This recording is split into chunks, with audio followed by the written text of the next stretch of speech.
والسلام عليكم ورحمة الله وبركاته. أهلا بيكم في السلسلة الثانية من The Great 7. بسم الله الرحمن الرحيم. صدق الله العظيم. اتكلمنا الحلقة اللي فاتت عن ازاي احسب سعراتك. لو ما شفتش الحلقة تقدر ترجع لها تاني. النهاردة هنتكلم عن تاني اهم عنصر من عناصر السلسلة بتاعتنا، وهو التمرين سواء كنت بتدور على خسارة الوزن او زيادة العضلة او الاتنين مع بعض، في التمرين هو مفتاحك لكل ده. التمرين بيتكون من مقاومة زي الجيم او الكارديو سواء في البيت او في الجيم، وتمرين المقاومة واللي بدورها بتتكون من تمرين بالباربل اللي هو التولز والادوات زي الدمبلز، وزي البودي ويت سواء بوش اب او بول اب، عقلة وضغط. والموضوع مش هيختلف كتير. هم عيلة واحدة بس منفذين على بعضيهم. الناس اللي ما تعرفش يعني ايه كارديو، تعالى اقولك.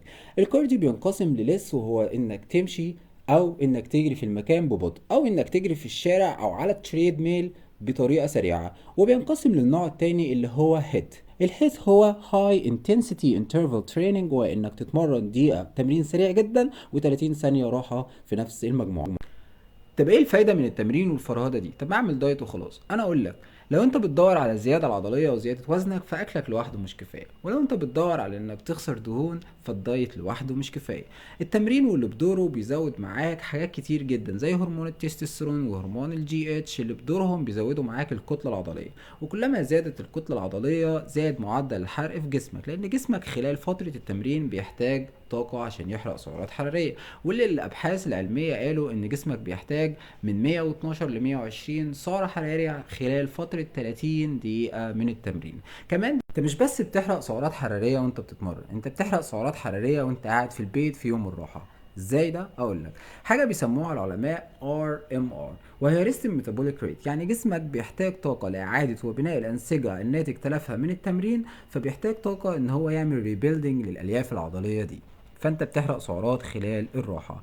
الكارديو سواء هيت او ليس، فالكارديو مهم جدا عشان تحرق سعرات حراريه اكتر، تحسين توزيع الدهون والاستشفاء من وجع التمرين، وريكفري عشان بيضع ضغط كبير على قلبك وجسمك وتتعافى بشكل اسرع. اتمرن ازاي؟ ازاي؟ مش سألتني السؤال؟ لا بس اجاوب بقى سيادتك. طبعا اجاوب سيادتك. طبعا. سواء بتدور على زيادة الوزن أو بتدوري على خسارة الوزن، فالتمرين مهم جدا. هنقسمنا التمرين لمقاومة وكارديو. هتمرن كام يوم مقاومة؟ ممكن تتمرن من 3 ل5. هتمرن كام يوم كارديو؟ هتتمرن الكارديو على حسب هدفك. لو انت بتدور على زيادة الوزن فهتتمرن يوم واحد كارديو في الاسبوع وليكن هيت. ولو بتتمرن عشان تخسر دهون وتزود الكثافة العضلية بتاعتك فممكن تتمرن يومين هيت ويوم لس مع تمرين المقاومة من 3 ل5. يجي واحد يقول لي العب كارديو بعد التمرين ولا قبل التمرين؟ وجيه من انسان تافه انما هنرد عليه. هتتمرن الكارديو بعد التمرين، وده لسببين. السبب الاول ان انت لما تتمرن مقاومه فجسمك بيبدا يتخلص من الجلايكوجين اللي هو الوقود بتاع جسمك كمصدر الطاقه الاول الاساسي في جسمك. بعد ما جسمك بيتخلص من الجلايكوجين وتلعب كارديو بعد التمرين فالكارديو بيكون محتاج طاقه عاليه، فجسمك يبدا يحرق الدهون كمصدر طاقه تاني.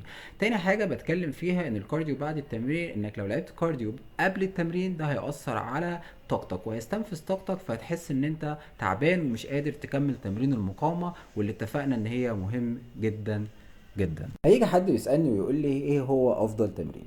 اقول لك افضل تمرين انك تتمرن. اهم حاجة انك تتمرن، مش شرط المكان. تقدر تتمرن في البيت، تقدر تطلع السلم، تقدر تلعب ضغط في البيت، في الشغل، في اي مكان. تقدر تنط الحبل، تقدر انك تنزل جيم لو في امكانية. طب لو مفيش ممكن تنزل تجري في الشارع. اهم حاجة انك تتمرن. يعني مش افضل مكان للتمرين هو الجيم ولا حاجة. في نهاية الفيديو ما تنساش تحط لايك وكومنت سبسكرايب وتدعمني عشان يوصلك كل ما هو جديد. وسلام. سلام يا حبيبي. سلام يا معلم. ابو تقل دم امك، ما بحبوش الواد ده.